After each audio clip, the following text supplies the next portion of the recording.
우리나라 자산의 대부분이 한국 안에 있죠. 여기 왼쪽은 금융자산과 실물자산의 비교입니다. 실물자산, 금융자산 아시는 것처럼 실물자산이 압도적으로 많아요. 근데 그 금융자산을 다 뜯어보게 되면 이렇게 뜯어보게 되면 그 중에서 해외로 나가 있는 자산은 1.2% 정도밖에 안 됩니다. 근데 금융자산만 쳤을 때 1.2고요. 요 안에서 여기 금융자산 있잖아요. 요 안에서 1% 정도가 지금 해외로 나갔다는 거예요. 만약에 실물자산까지 치게 되면 당연히 실물자산 훨씬 더 많으니까 0.1%도 떨어지겠죠. 부동산 중에 해외 갖고 있는 분 별로 없잖아요. 거의 없잖아요. 그리고 우리가 크게 봤을 때 자산은 금융자산, 실물자산도 있지만 휴먼 캐피탈도 있습니다. 인적 자산. 내가 앞으로 10년 동안 연간 얼마를 벌어들인다. 그건 이제 현재 가치하면 이제 인적 자산이 되는 거죠. 근데 우리나라 국민들 제 생각에 거의 99.99%가 다 한국에서 자산 월급 받고 있을 거예요. 그죠? 그러니까 무슨 말씀이냐? 실물 자산 말할 것도 없고 인적 자산 말할 것도 없고 금융 자산도 99%가 국내에 있기 때문에 실제로 전체적인 자산을 놓고 봤을 때는 99.999 정도가 국내에 있는 겁니다. 근데 국내 상황은 아까 말씀드린 것처럼 장기적으로 만만치가 않거든요. 너무 쏠려 있습니다. 잘 안 되면 못할 거예요. 잘 안 되면. 그래서 제가 말씀 밸런스죠, 밸런스. 이게 뭐 물론 어느 해는 해외가 더 좋을 수도 있고 어느 국내가 좋을 수도 있어요. 근데 지금 우리나라 국민들의 대다수의 자산 구성을 보게 되면 밸런스가 부족하다는 거죠. 그래서 내용을 보신 것처럼 가계 자산 구성이 매우 불균형하고 리스키하다고 볼 수도 있습니다. 잘 안 됐을 때는. 몰빵했으니까. 그래서 휴먼 캐피탈까지 국내 오인되어 있고 국내 자산이 부진하면 사실 어려운 거 아니냐는 거죠. 게다가 이게 이제 저수익, 저성장이 아까 말씀드린 장기화되고 있는데 이 경우에는 이제 장기적으로 나쁘다 보니까 만회할 수 있는 기회가 별로 없는 거죠. 그럼 이제 노후 걱정은 더 커질 수도 있습니다. 한국이 2%도 안 된다는 건 다 아시는 부분이고요.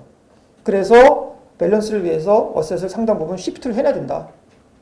우리가 워라밸 하지만 그것만 균형이 필요한 게 아니고요. 자산도.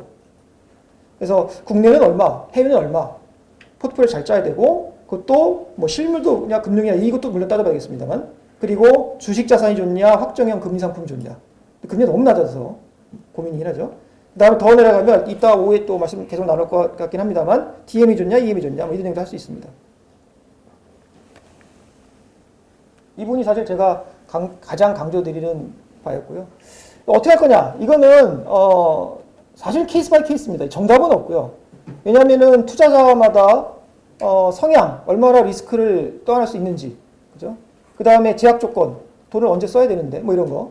다 다르기 때문에 목표 수익률도 다르고, 케이스 바이 케이스입니다만, 일반적으로 놓고 봤을 때 이럴 수 있다는 겁니다. 일단, 각자 자기 know myself 해야 돼요. 그죠?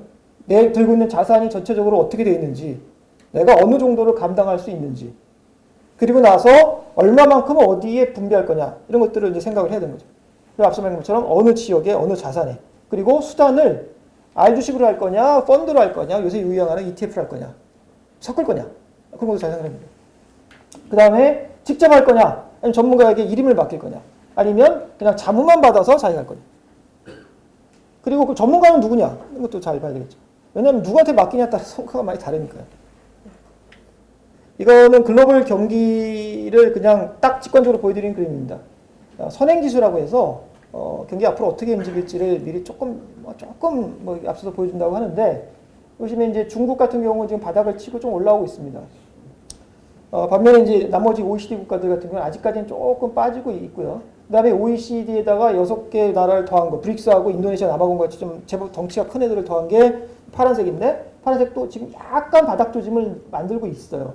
근데 이제 주식 투자 관점에서 제일 좋을 때는 아신 것처럼 바닥일 때거든요.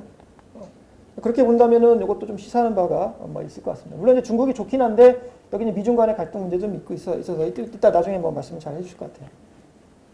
근데 재밌는 거는 예를 들어서 2018년도에 보시면 2018년도에 밑단에 있는 게 일본 신흥국 주식들이 쭉 밑단에 깔려 있거든요. 그러면 2018년도 연말에 어떤 식의 전망을 많이 하냐면 내년에도 어려울 거야. 이런 식의 전망이 많이 나옵니다. 근데 실제로 보면 그 다음에는 상위권에 가는 것도 많아요.